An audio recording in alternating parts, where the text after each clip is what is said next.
안녕하세요. 우리 사랑하는 강변교회 성도 여러분. 우리 계속 이어서 지난주에 이어서 팀켈러의 복음과 삶 성경 공부를 계속 이어서 보도록 하겠습니다. 여러분, 팀켈러의 복음과 삶 성경 공부 오늘인데요. 오늘이 이제 마지막 장입니다. 파트 5를 이제 들어가도록 하겠습니다. 파트 5. 책으로는 이제 208페이지, 207페이지 어간입니다. 파트 5. 복음은 우리의 영혼을 바꾼다. 우리의 영혼에 대해서 우리가 함께 보도록 하겠습니다. 특별히 앞으로 다가올 세상, 앞으로 어떤 세상을 우리가 꿈꾸고 또 어떤 세상을 만나게 될지, 경험하게 될지, 앞으로 다가올 세상에 대해서 우리가 함께 보도록 하겠습니다. 이 8과를 볼 때에 제목은 영혼이고 앞으로 다가올 세상이잖아요. 그런데 이 책은 우리가 살아가는 지금을 먼저 바라보게 합니다. 그래서 지금 우리가 어떻게 살아가고 있고 이 세상 속에서 앞으로 어떤 하나님의 나라가 이루어지는지, 그러니까 죽고 난 이후에 천국에 대한 내용도 분명히 있지만 이 땅 위에 앞으로 이루어질 하나님의 나라, 그리고 이 땅 가운데 교회가 교회의 역할을 감당하면서 또 신자가 신자의 삶을 살아가면서 이 땅 가운데 이루어질 하나님의 나라와 하나님의 뜻이 무엇이며 또 어떻게 이루어지는가에 더 많은 좀 관심을 갖고 있습니다. 우리 209페이지부터 보겠습니다. 우리 예레미야 29장 4절에서 7절이죠. 우리가 많이 본 구절이고요. 또 이 책을 하면서 우리가 유심히 봤던 그런 장면입니다. 그런 내용입니다. 만군의 여호와 이스라엘 하나님께서 예루살렘에서 바벨론으로 사로잡혀 가게 한 모든 포로에게 말씀하시니라. 집을 짓고 텃밭을 만들고 아내를 맞이하고 자녀를 낳고 아들이 아내를 맞이하고 딸이 남편을 맞아 자녀를 낳게 하여 너희가 거기서 번성 주르지 않게 하라. 너희는 중요한 말이죠. 나오죠. 너희는 내가 사로잡혀 가게 한 그 성읍의 평안을 구하고 그를 위하여 여호와께 기도하라. 이는 그 성읍이 평안함으로 너희도 평안할 것입니다. 먼저 현실이에요. 현실인데 어떤 현실입니까? 어떤 현실이냐면 그 현실은 하나님께서 사로잡혀 가게 한 현실입니다. 아주 중요한 표현이 등장하죠. 사로잡혀 가게 한 그 성읍의 평안. 그 현실 가운데 살아가면서 그 성읍 가운데서 이루어질 미래, 그 성읍 가운데서 하나님께서 허락하시는 그 미래를 이제 바라보게 하는 거죠. 이 말씀은요, 예레미야 29장 4절 7절은 하나님께서 이방 도시와 문화 가운데서 살아가는 이스라엘 백성들이 어떻게 살아가기 원하시는지를 설명한 겁니다. 이방 도시와 문화 안에서 그것도 포로로 끌려간 그곳에서의 삶. 이 과제를 사용하여서요, 세상의 도시와 천상의 도시를 묵상합니다. 지금 우리가 살아가고 있는 이 땅과 앞으로 우리가 가게 될 천국 함께 묵상합니다. 그리고 있는 그대로의 세상과 앞으로 되어야 할 세상에 대해서 우리는 묵상하게 될 것입니다. 그러니까 네 가지의 세상을 보게 되는 거죠. 세 가지죠. 정확히는 지금 있는 세상과 우리가 앞으로 가게 될 천국. 천국이 지금 있는 우리가 살아가는 이 세상보다 얼마나 더 아름다운가를 우리가 보게 될 거고요. 좀 정리를 해보면요. 지금 우리가 사는 세상과 지금 우리가 사는 세상과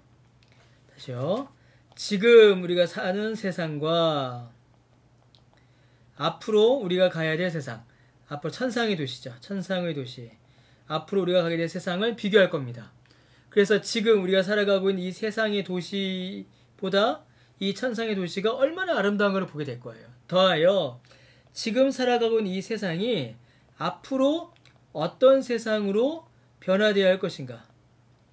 곧 우리가 그리스도인으로서 교회와 신자가 이 땅 가운데 살아갈 때에 이 세상의 도시가 어떤 모습으로 변화되어야 하는가. 변화된 세상의 도시겠죠? 를 생각하게 할 겁니다. 지금 사는 세상, 앞으로 가게 될 천국, 그리고 지금 사는 세상이 믿는 자들로 인하여서 변화될 모습, 이 세 가지의 모습을 우리가 함께 보도록 하겠습니다.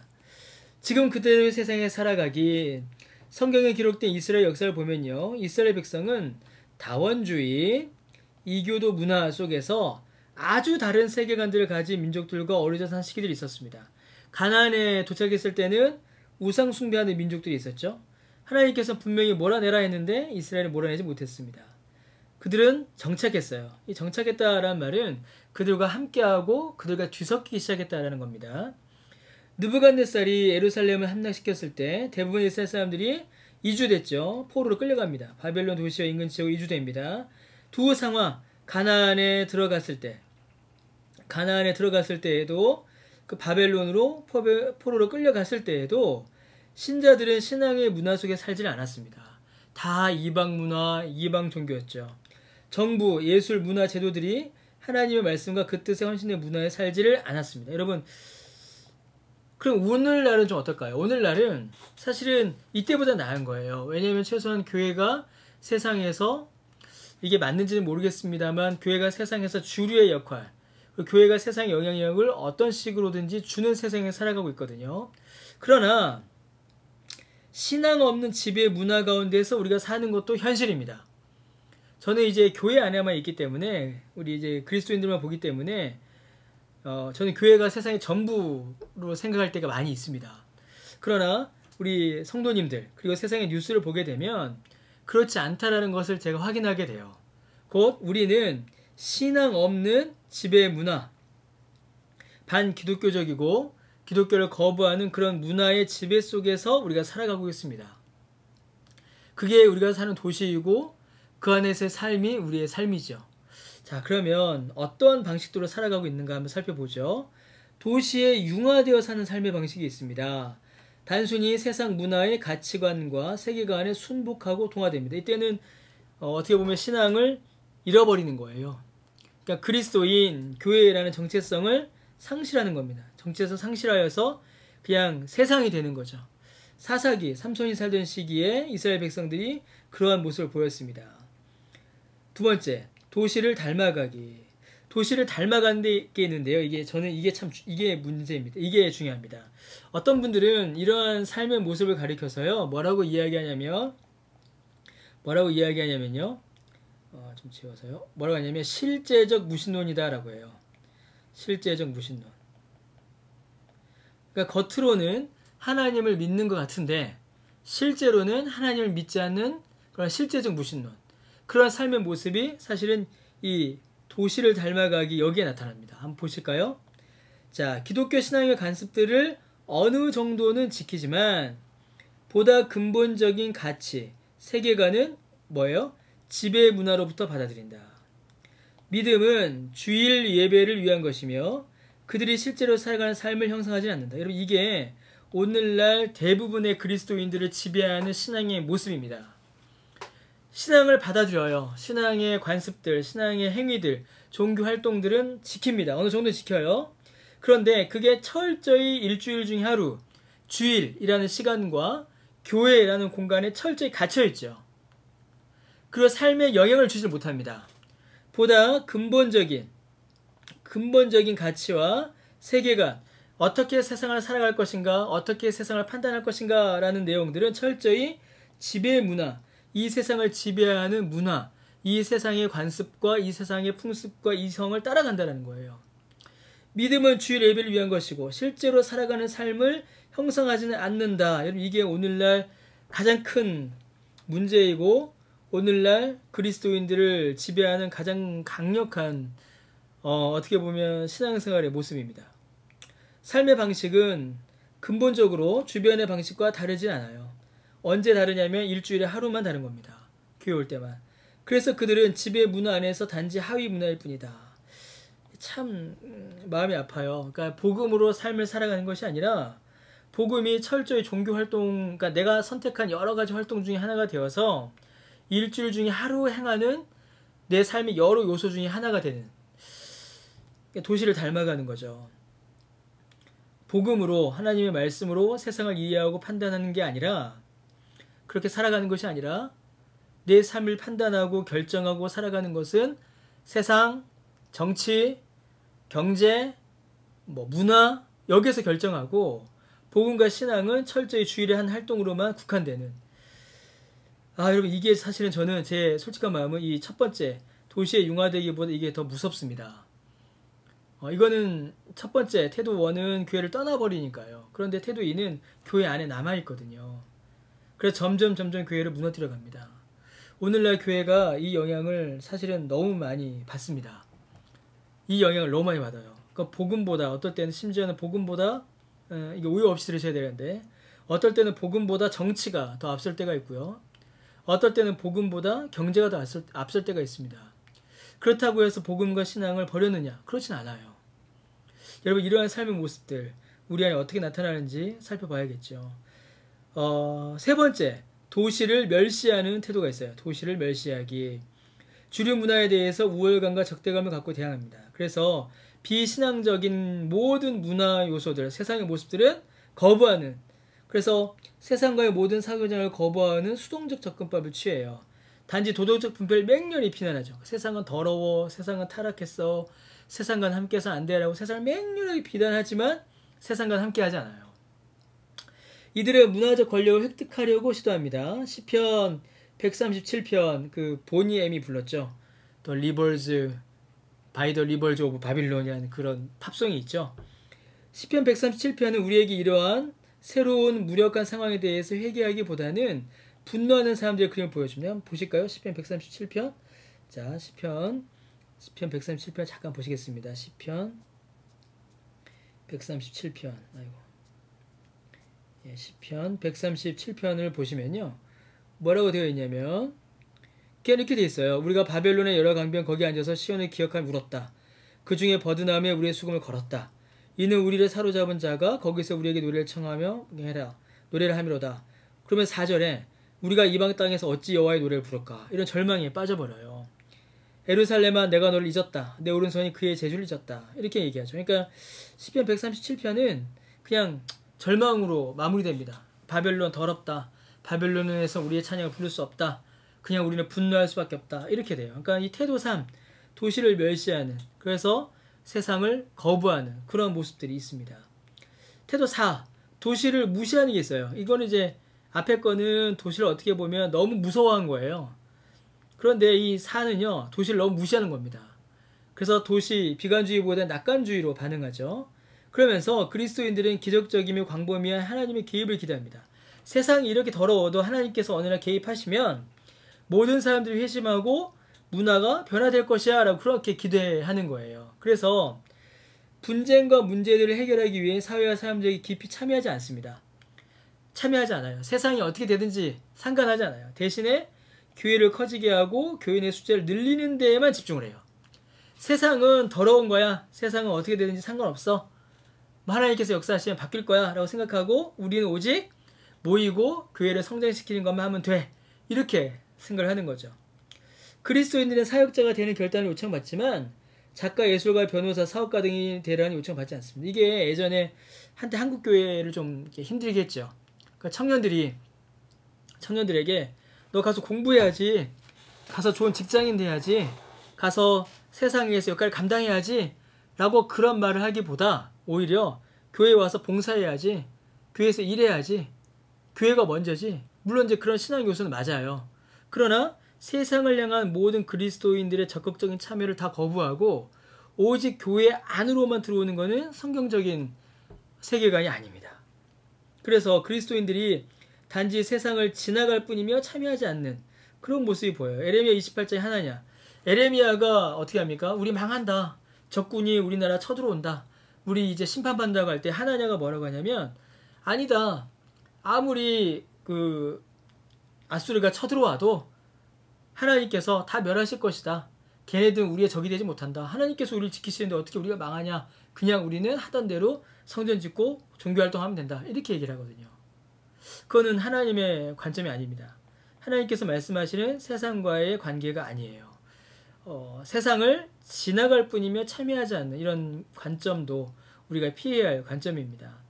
5번째, 도시를 사랑하는 관점이 있어요. 이거는 첫 번째 관점이 아닙니다. 첫 번째 나왔던 도시에 융화되는 게 아니에요. 도시를 막 사모해서 도시를 같아지려는 게 아니라 정확히 이야기하면 이거는 도시를 복음으로 섬기며 도시를 변화시키는 모습입니다. 섬김과 변화. 섬김으로 도시를 변화시키는 것. 이게 이제 도시를 사랑하는 거죠. 지배의 문화 맞물립니다. 함께 살아간다는 거예요. 그러나 하나님 나라의 가치들의 탁월성을 나타내는 방식으로 세상 문화와 관계를 맺어요. 세상 문화, 지배 문화 같이 살아가는데 어떻게 살아가냐면 첫 번째 관점은 이 지배 문화 안으로 들어가 버렸죠. 두 번째 관점은 어떻게 했습니까? 두 번째 관점은 이 지배 문화와 이렇게 섞여요. 그리고 어떨 때는 지배 문화, 그리고 일주일에 하루만 종교, 신앙 이렇게 나왔죠. 세 번째는 어떻게 했죠? 완전히 세 번째는 어떻게 설명을 해야 될까요? 세 번째와 네 번째는 비슷한데 관계를 아예 떨어뜨려 버리는 거예요. 세 번째는 세상 더럽다 라고 하고 외면해 버리는 거고, 네 번째도 세상 더럽다 하고 외면하는데 네 번째는 하나님께서 역사하실 때 고쳐질 거야. 그리고 우리끼리 커지면 돼. 이게 네 번째였죠. 다섯 번째는 세상과 이렇게 함께 살아가는데 교회가 복음이 세상 위에 있는 겁니다. 아주 다르죠. 관점이 아주 달라요.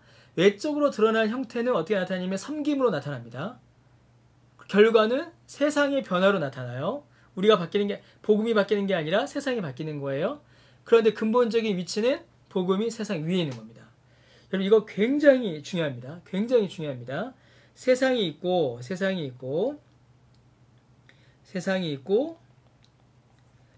위에 복음이 있는데, 복음이 이렇게 있는데 복음이 세상을 섬겨요. 그리고 복음이 세상을 섬김으로 이 세상이 어떻게 된다고요? 변화됩니다. 이게 참 귀한 모습이죠. 우리가 꿈꿔야 될 그런 모습입니다. 그리스도인들은 돈, 관계, 인간사, 성등을 이해하는 관점의 핵심에 있어서 다르다. 이게 섬김의 모습이죠. 다른 관점을 제시해 주는 거예요.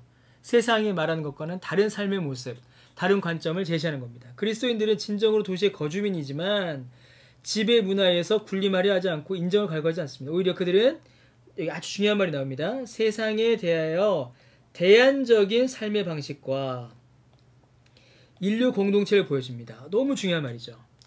그리스도인들은 주변에 자비와 정의의 사역이 필요한 사람들을 섬기는데 적극적으로 참여합니다. 우리가 아까 읽었던 예레미야 29장이 그렇죠. 평안을 빌어라. 살아가는 세상에 평안을 빌라라고 해요. 세상에 대안적인 삶의 방식, 모두가 다 돈, 관계, 인간사, 성등을 세상의 타락한 관점으로 나아갈 때에 교회는 대안적인 삶의 방식, 복음에 합당한 거룩한 삶의 방식으로 그들에게 제시하는 겁니다. 다르다.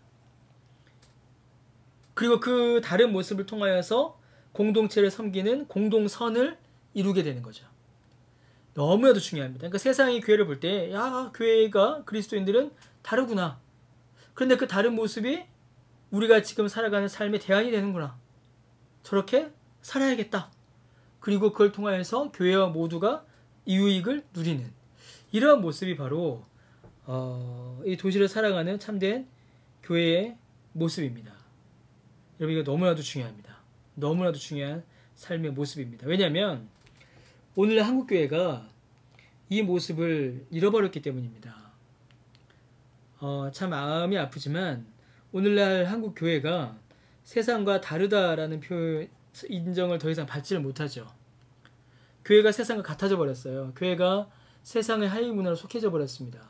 섞였잖아요. 처음에는 이제 복음의 영향력이 제한되다가 섞여 버렸어요.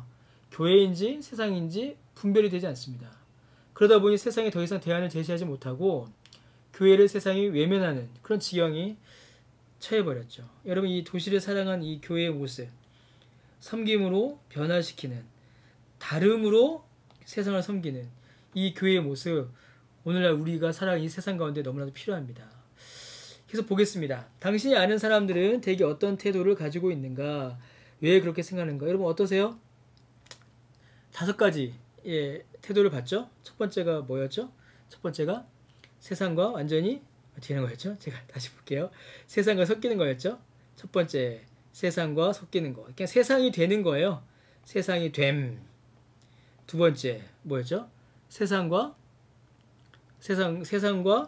교회가 있는데 복음이 삶의 일부분으로 국한되어 버리는 거죠. 일부분으로 국한되어 버리는 거죠. 그래서 주일은 그리스도인, 평일은 세상 사람. 정체성이 두 개인 거예요. 이중 정체성을 갖고 있는 거죠. 근데 이거는 사사기에도 그런 표현이 등장하지만 반은 그리스도인, 반은 세상 사람이 아니라 그냥 세상 사람인 겁니다. 반은 하나님 섬기고 반은 세상 섬기는 게 아니라 그냥 하나님 말고 세상 섬기는 거예요. 세 번째는 뭐였죠? 세상과 교회를 단절하는 거죠. 단절, 외면. 그래서 세상 더러워, 세상을 섞이면 안 돼 라는 거였고, 네 번째는 뭐였죠? 네 번째도 세상과 교회가 단절되는 거였는데, 이거 뭐예요? 어떻게 보면 종말론적 소망을 갖고 있는 거예요. 하나님께서 때가 되면 세상을 변화시킬 거니까 우리는 교회만 성장시키자. 교회 일만 하자. 이런 게 있었거든요. 가정도 돌보지 말고, 직장도 돌보지 말고, 뭐 공부도 하지 말고 오직 뭐만 교회만 섬기면 된다. 여러분 이게 맞습니까? 이거 아닙니다. 이건 성경에서 말하는 관점이 아니에요. 다섯 번째가 뭐였죠? 다섯 번째 아주 중요한 거였죠? 복음으로 다름이죠. 구별된 거룩이죠. 구별된 거룩으로 세상을 섬겨 세상을 변화시키는 이 관점, 다섯 가지 관점이었죠. 여러분은 이 다섯 가지 관점 중에 어떤 관점이십니까? 다른 사람보다 내가 어떤 관점인가를 먼저 좀 확인할 필요가 있는 것 같습니다. 당신과 그룹은 2번 돈, 관계, 인간사, 성 등에 있어서 지배 문화와 다른가? 여러분 이건 정말 중요해요. 이 다섯 가지가 네 가지 정도가 굉장히 중요하기 때문에 그렇죠. 여러분 돈을 바라볼 때, 관계를 바라볼 때, 인간사를 바라볼 때, 성등을 바라볼 때 여러분 어떻게 바라보십니까? 여러분 이게 정말 중요합니다. 성경적 관점에서 복음으로 말미암아 이 내용들을 해석하고 바라보고 적용하는 관점의 변화가 있는지 아니면 그냥 세상과 똑같은지 여러분 한번 비교해 보셔야 합니다. 나는 오늘을 어떻게 살아가고 있는가? 여기에서 미래에 대한 이야기도 나올 수 있기 때문이죠. 하비 콘이라는 분은 이렇게 쓰셨습니다. 교회는 모델하우스다 라는 거예요. 모델하우스. 교회는 모델하우스의 입주자이며 이웃들을 초청하여 그리스도께 가도록 문을 열어준다. 전도는 표지판에 다음과 같은 글이 세워질 때 이루어집니다. 와서 둘러보세요. 이 모델하우스에서 우리는 하늘 도시 시민으로서 새로운 삶의 방식을 살아갑니다. 이 도시는 언젠가 지상에 임합니다. 우리는 직업을 버리지 않으며 도시를 포기하지도 않습니다. 우리는 하나님께서 유비하게 이끄신 그 도시의 평안과 번영을 추구해야 합니다. 여러분 모델하우스 가보셨나요? 모델하우스는 예쁘잖아요. 모델하우스를 보면서 실제로 지어질 앞으로 이루어질 집을 미리 보고 모델하우스를 보고 내가 이 집을 뭐라고 하죠? 분양을 받을 것인지 분양받지 않을 것인지를 결정하잖아요. 만약에 모델하우스가 엉망인데 여러분 그 집, 그 아파트를 받으시겠습니까? 모델하우스를 예쁘게 지어도 분양을 받을까 말까 이걸 신청을 할까 말까 고민하게 되는데 만약에 모델하우스가 엉망이면 여러분 그 집을 사시겠어요? 교회가 바로 그렇다라는 겁니다. 문을 열고 한번 둘러보세요. 우리의 삶을, 우리의 교회를 한번 둘러보세요. 그래서 우리 삶과 교회를 통하여서 앞으로 이 땅 가운데 임하실 그리고 우리가 앞으로 가게 될 천국을 사람들에게 미리 보여주는 거예요. 근데 여러분 과연 오늘날 한국교회가 세상을 향하여서 와서 둘러보세요. 우리를 보면 하나님의 나라가 보여요 라고 말할 수 있는지 모르겠습니다. 과연 될 수 있을지 모르겠어요. 여러분 당신의 교회 공동체는 우리 공동체는 모델하우스인가? 여러분 한번 돌아보면 좋겠습니다. 내 삶을 오픈했을 때 우리 교회를 오픈했을 때에 불신자들이 우리 교회를 보고 나를 보고 천국이 이렇게 아름답고 좋은 곳이구나를 느껴서 나 이 집 들어갈래요 라는 마음이 들 수 있는지 여러분 참 이게 마음이 아픕니다. 저는 이 모델하우스라는 말이 참 마음이 아픕니다. 내 삶이 우리 가정이 우리 교회가 한국교회가 과연 하나님 나라의 그 영광스럽고 아름다운 모습을 증거하는 모델하우스인지 돌아보게 됩니다. 성경은 많은 도시들을요 책망합니다. 막 불신앙의 장소를 비판해요.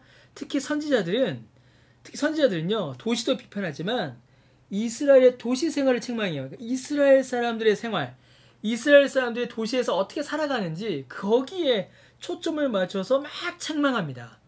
그러니까 도시 자체를 책망한다기보다는 도시 안에서 일어나는 일들, 그러니까 폭력, 압제, 불신앙, 도시 안에서 일어나는 일들과 그러한 삶을 살아가는 이스라엘을 막 비판해요. 성경은요 도시를 좋은 곳으로 간주합니다. 왜냐하면 하나님께서 만드신 것이기 때문이죠. 그래서 더 책망하는 겁니다. 하나님께서 만드신 도시에서 그러면 안 돼! 라는 거예요. 성경은 결코 도시에서 무엇을 기대하겠는가 이렇게 하지 않습니다. 오히려 아주 중요한 말이죠. 도시는 이런 모습이어서는 안 된다라는 태도를 성경은 계속 유지합니다. 도시는 죄로 말미암아 무너지고 망가졌습니다. 이는 가족과 교회가 손상된 것 마찬가지예요.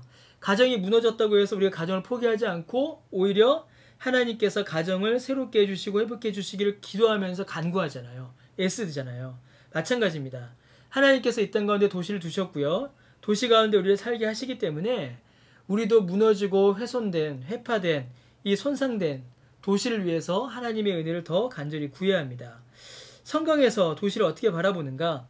첫 번째, 창조와 타락. 하나님께서 아담과 하와에게 땅을 다스리라 라고 하셨습니다. 그래서 하나님께서는 아담과 하와를 통해서 도시가 세워지기를 원하셨어요. 새로운 도시가 세워지고 그들의 삶이 이루어지기를 바랬죠. 그러나 아담과 하와는 불순종했고 하나님께서 맡긴 사명에 실패했습니다. 하나님께서는 선하게 지으셨는데 아담과 하와가 실패한 거예요. 여기서부터 도시가 무너지기 시작했죠. 가나안 정복. 하나님께서 이스라엘 백성을 가나안에 정착시키셨습니다. 정착시키실 때에 이 정착했다는 말 자체가 하나님께서 가나안 땅 안에 이스라엘 사람들의 도시를 세우셨다는 말이겠죠. 더불어 도피성을 건설하게 하셨어요. 죄 지은 자가 숨을 수 있는 도피성. 그러니까 하나님께서는 이스라엘 백성이 가나안 들어갈 때에 거기서부터 도시를 만들어라 라고 하나님께서는 계속 명령하셨습니다. 아담과 하와에게 주셨던 것과 마찬가지죠. 그러나 가나안을 정복할 때 이스라엘 백성들은 또 실패합니다. 하나님을 떠나가죠. 다윗 왕국 때 하나님께서는 다윗에게 예루살렘 가운데에 하나님의 집, 그리고 이스라엘의 집을 지으라라는 지시를 하나님께서는 주십니다. 이 예루살렘을 건설하라는 거죠. 이 도시는 하나님의 미래 도시에 대한 표지이며 상징이 됩니다. 바벨탑이 도시를 지어서, 바벨탑이 원래 도시였잖아요. 바벨탑의 꼭대기에 우리의 이름을 내기 위한, 사람을 높이기 위한 도시를 지었지만 하나님께서 지은 도시는 다릅니다. 하나님의 도시는 거룩한 산에서 극진히 찬양을 받으시로다 터가르는 원에 즐거워합니다. 하나님의 이름을 내기 위한, 하나님께서 영광 받으시기 위한 그런 도시를 하나님께서는 다윗을 통해서 건설하기 원하셨고 그 일들을 명하셨죠. 유배, 하나님은 유대의 망명객들에게 나라가 망해서 포로로 끌려갔을 때에 바벨론 도시의 평안을 구하고 그를 위하여 기도하라라고 하나님께서는 말씀하셨습니다. 그러니까 하나님께서는 계속 도시에 대해서 관심을 가지고 계시고 도시를 만들어라 라고 하시고 도시를 통해서 삶을 이어가라 라고 하시고 도시를 통해서 하나님의 일을 이루시길 원하시는 거예요. 계속 도시에 대해서 말씀하십니다. 지혜문학 제가 오타네요. 잠언입니다. 잠언 11장 10절 11절을 보시면요. 하나님의 백성이 이방 도시에서 접한 현실을 반영합니다. 하나님의 백성이 이방 도시에 갔는데 어떤 일이 벌어졌냐면 의인이 형통하며 성읍이 즐거워하고 악인이 패망하며 기뻐해친다. 보통 시편에서는 반대를 많이 봤죠. 반대로 악인이 형통하며 성읍이 즐거워하고 의인이 패망하며 기뻐한다. 시편은 이제 그런 표현이 등장하는데 잠언은 반대예요. 의인이 형통하며 성읍이 즐거워하고 악인이 패망하며 기뻐합니다. 왜냐하면 성읍은 정직한 자의 축복으로 인하여 진흥하고 악한 자의 입으로 말미암아 무너지기 때문이에요. 여러분 일반적인 역사를 보십시오. 정직한 자의 정직한 일들을 통하여서 도시가, 국가가 진흥하고 악한 자들의 악행으로 말미암아 도시가 망하는 역사의 흐름들을 우리가 보게 돼요. 여러분 잠언 11장 10절 11절은요. 도시에 있는 하나님의 백성들은 도시를 축복하기 위한 일환으로서 형통해야 한다라고 말합니다. 곧 하나님의 백성들이 도시에서 의인으로서 정직한 삶을 살아갈 때에 그 도시와 국가가 복을 받는다라는 거예요. 이를 위해서 그리스도인들이 이 세상에서 감당해야 될 책임이 결코 작지가 않습니다. 우리는 더 큰 부르심 앞에 우리가 놓여져 있는 거죠. 예수님의 가르침과 사역에서도 도시에 대한 내용이 계속 나와요. 예루살렘을 건축하는 부르심 누가 받았죠? 다윗이죠. 다윗이 받았던 부르심과 이방인들이 바벨론의 평안을 구하는 부르심. 포로로 끌려갔을 때 에레미야 나왔죠. 이방인들이 자기들이 포로로 끌려간, 자기들을 포로로 끌고 온 그 바벨론의 평안을 구하는 부르심이 있었습니다. 이 두 가지의 부르심을 받았어요. 여러분 이 두 가지 부르심은요. 오늘날 우리에게 동일하게 주어지는 부르심입니다. 우리도 이 두 가지 부르심 앞에 있어요. 하나님께서는 우리로 하여금 예루살렘 곧 교회 하나님의 나라를 건축하라라고 우리를 부르셨고요. 더하여 세상 우리가 살고 있는 이 세상의 평안을 위하여 우리를 보내시는 그 부르심 또한 우리에게 있습니다. 그러니까 우리는 이 두 가지 부르심을 받고 그 부르심 앞에 살고 있는 거예요. 이 모든 부르심은 예수님이 제자들에게 산 위의 도시가 되라라고 부르신 중요한 도시의 배경이 됩니다. 부르심의 배경이 돼요. 예수님은 제자들을 도시의 대안으로 삼으셨습니다. 도시의 대안 도시를 형성하여 모든 사람들에게 보이게 한 것이에요. 그래서 예수님께서 예루살렘에 올라가셔서 죄를 위한 제사를 드리신 겁니다. 죄를 위한 짐승의 피는 대대 가지고 성소에 들어가고 그 육체는 영문 밖에서 불사름이라. 그러므로 예수도 자기 피로써 백성을 거룩하게 하려고 성문 밖에서 고난을 받으셨다.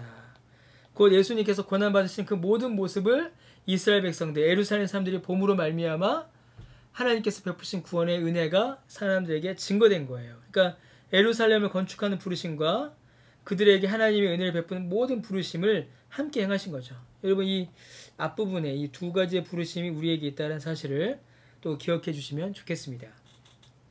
바울 역시 마찬가지죠. 바울 역시도 계속 도시를 중심으로 다녔습니다. 17장 사도행전 17장에서는 지적 중심지인 아테네, 그리스 로마 세계의 지적 중심 아테네에 갔었고요. 18장에서는 상업 중심지인 고린도로 갔었고요. 19장에서는 종교 중심지인 에베소에 갔었고요. 사도행전 마지막에는 군사 정치의 중심지인 로마로 갑니다. 그러니까 바울 역시도 계속 도시 중심으로 그 사역을 이루어가요. 그러니까 주님의 복음사역의 관심이 계속 도시에 있었다라는 것을 우리가 확인해 볼 수 있습니다. 서신서들도 마찬가지죠. 야고보와 베드로는 서신서에서 그리스도인들을 세상 가운데 흩어진 나그네들, 세상 가운데 흩어진 자들이라고 부릅니다. 여러분 이게 굉장히 중요한데요. 결코 세상과 교회, 세상과 그리스도인들이 쪼개지거나 나누어지지는 않아요. 세상 가운데 있는데 흩어진 나그네들이에요. 이게 좀 중요한 내용들이라 좀 읽겠습니다. 베드로 전서가 그리스도인들과 세상 도시의 관계를 나타내는 때 사용하는 핵심 비유는 나그네입니다. 나그네. 여러분 이거 굉장히 중요한 말입니다. 이는 거주하는 국가와 적대적이지도 않으며 동화되지도 않는 장기 거주민을 의미합니다. 무슨 말이죠? 도시에 사는데 도시하고 등을 돌리지도 않고요. 도시에 속하지도 않고요. 도시와 적대적이지도 않고 국가와 동화되지도 않는 장기 거주민. 적대적이지도 않으니까 도시의 유익을 구하는 삶을 살고요. 동화되지 않으니까 도시에 대해서 저항하기도 하고 도시의 잘못에 대해서 지적하기도 하는 겁니다. 그러한 영구 거주민, 이게 바로 그리스도인의 모습이에요. 여러분 이 부분 정말 중요합니다. 오늘날 교회가 세상을 어떻게 바라봐야 하는가? 아까도 이제 나왔었죠. 그런데 다시 한번 보면요, 적대적이지 않다. 또 뭐예요? 통화되지도 않는다. 이게 중요합니다.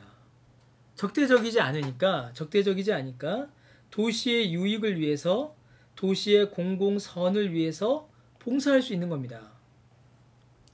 이를 통하여서 복음을 증거하고 세상의 변화를 이끌어낼 수 있겠죠. 여러분 이거 굉장히 중요합니다. 그런데 동화되지 않으니까 어떻게 될 수 있어요? 세상의 악에 대해서 강하게 비난하고 비판하고 질책할 수 있는 겁니다. 세상의 악에 대해서 동화되지 않으니까요. 그리고 동시에 거룩을 이루어가게 되는 거죠. 그럼 이 모든 일들을 통해서 또 뭐가 드러나요? 복음이 증거되고 세상이 변화된 일들이 일어나는 겁니다. 여러분 이 모습, 이 관점을 교회가 꼭 기억해야 됩니다. 정말로 기억해야 됩니다. 문제는 결국은 이겁니다. 이거. 우리를 통하여서 무엇이 일어나고 있는가? 우리를 통하여서 봉사일이 이루어져서 복음이 증거되고 세상이 변화되는 일이 벌어지는가? 우리를 통하여서 그리스도의 거룩이 증거되어서 또 이런 복음의 일들이 벌어지고 있는가? 여러분 여기에 초점을 맞춰야 됩니다. 세상에 대한 게 문제가 아니고 성경 안에서 복음을 통하여서 우리가 어떻게 세상을 살아가는가, 여기에 더 초점을 맞춰야 합니다. 정말 요한계시록 21장과 22장에서 우리는 역사의 절정을 미리 봅니다. 하나님께서 우리 주님 다시 오실 때에 거룩한 성 새 예루살렘을 이루시는 그 모습 우리가 보게 되겠죠. 예, 다가올 세상에 대한 칼빈, 루터, 그리고 조나단 에드워즈의 설명들이 있습니다. 칼빈은 기독교 강요에서요, 이렇게 설명했습니다. 부활의 목적은 우리의 영원한 행복이다. 1만 입이 말한다 할지라도 부활의 가장 작은 부분조차 얘기할 수 없다. 우리가 하나님의 나라가 훌륭한 기쁜 영광을 갖춰있다고 들을지라도 이런 것도 우리의 감가는 너무나 멀리 떨어져 있다. 주님이 당신의 영광을 우리에게 나타내실 때에 비로소 얼굴과 얼굴 대하여 볼 수 있을 것이다. 앞으로 올 그 다가올 세상, 이제 좀 약간 이제 약간 나눈 겁니다. 앞에 부분에는 지금 우리가 사는 세상에 대해서 얘기했고요. 지금부터는 다가올 세상에 대해서 얘기하는 겁니다. 천국, 우리 주님 오셔서 이루실 그 나라죠. 그 나라는 얼마나 아름답고 영광스럽은지 모른다라고 칼빈은 기독교 강요에서 설명합니다. 마틴 루터는 또 뭐라고 하냐면요. 하나님께서 새하늘과 새 땅을 창조하시고 그 해를 통치하신다. 우리는 영광에서 창조자를 얼굴과 얼굴로 마주하는 그런 놀라운 아름다운 영광을 볼 것이다 라고 이렇게 설명합니다. 조나단 에드워즈는요. 천국 사랑의 세계라는 설교에서 이렇게 설명했습니다. 뒷부분에 보면 있어요. 위선이나 가식이 없고 진실과 성실함이 있고 가장 아름다운 것, 완벽하고 거룩하고 축복된 평화를 방해하는 사람이 없는 것, 어떤 사람도 슬프지 않고 고통받지 않는 그곳이 바로 천국이다 라고 이렇게 설명을 합니다. 지구상에서 가장 위풍당당한 도시와 훌륭한 건물이라도 기초는 먼지 속에 있다. 거리들은 더러워진다, 오염된다. 그러나 하늘 도시의 거리들은 투명한 유리처럼 순금으로 되어 있고 기초는 보석이고 문은 진주이다. 사랑에 반하는 모든 원칙들이 있어서 이 세상을 격렬하게 만들고 있다. 그러나 천국에는 이런 것들이 없다. 가장 아름답고 우리가 상상할 수조차 없을 정도로, 칼빈이 말하죠. 우리의 언어와 어떤 표현들로는 설명할 수 없을 정도로 아름다운 곳, 그곳이 우리가 거하게 될 천국이라는 것입니다. 다음의 질문들, 유인용문들 한번 살펴보겠습니다. 여러분 4번. 앞으로 이루어질 미래에 대한 새 관점들, 그리고 어떤 마음에 다가온 내용들, 일단 무엇인지 한번 살펴보시면 좋겠습니다. 예, 여기까지 오늘 내용을 살펴보았습니다. 지금 우리가 살아가고 있는 이 세상은 어떤 세상인가, 이 세상을 앞으로 어떻게 변화시켜야 될 것인가에 대해서 보았고요. 초조에 말씀드렸던 것처럼, 그리고 우리 주님 다시 오셔서 이 땅 가운데 이루실 그 영원하고 완전한 천국이 얼마나 아름다운가에 대해서 나누었습니다. 이 천국에 대한 아름다움은 내용이 오히려 짧아요, 여러분. 이게 제가 짧게 했기 때문입니다. 책이 있으신 분들은 칼빈과 또 루터, 조나단 에드워즈의 설명들을 좀 보시면서 천국의 아름다움을 한번 돌아보시면 좋겠습니다. 더하여서 책이 있으신 분들은요, 224페이지부터 쭉 기록되어 있는 몇 페이지일까요? 233페이지까지에 있는 복음 자기평가 설문지를 꼭 한번 작성해 보시기 부탁드리겠습니다. 제가 이거는 강의 안으로 제가 따로 만들지 않았습니다. 왜냐면 이거는 정말로 우리가 한번 해봐야 될 내용이거든요. 그래서 이 책이 있으신 분들은 223페이지부터 있는 4페이지부터 있는 복음 자기평가 설문지를 꼭 한번 작성해 보시고요. 어떻게 보면은 이것만으로도 이 책이 주는 유익을 누릴 수 있습니다. 그러니까 지금까지 배웠던 모든 내용들을 이제 한번 점검해 보는 건데, 이 부분도 꼭 한번 살펴보시면서 지금까지 나누었던 내용들 전체를 한번 돌이켜 보셔도 좋을 것 같습니다. 예, 오늘은 이제 여기까지 보도록 하겠습니다. 다음 주에 우리 8과의 그룹 스터디를 함께 보도록 하겠습니다. 하나님께서 이루실, 이제 8과는 좀 더 미래의 나라, 주께서 오셔서 이루실 그 천국에 대한 묘사가 좀 더 많은데요. 우리가 이 내용들 보도록 하겠습니다. 그리고 이걸 통해서 이제 이 전체 복음과 삶을 마무리하도록 하겠습니다. 오늘도 긴 시간 수고하셨고요. 꼭 한번 답안을 작성해 보시고 다음 주에 8과 그룹 스터디 다시 또 만나 뵙도록 하겠습니다. 긴 시간 수고하셨습니다. 감사합니다.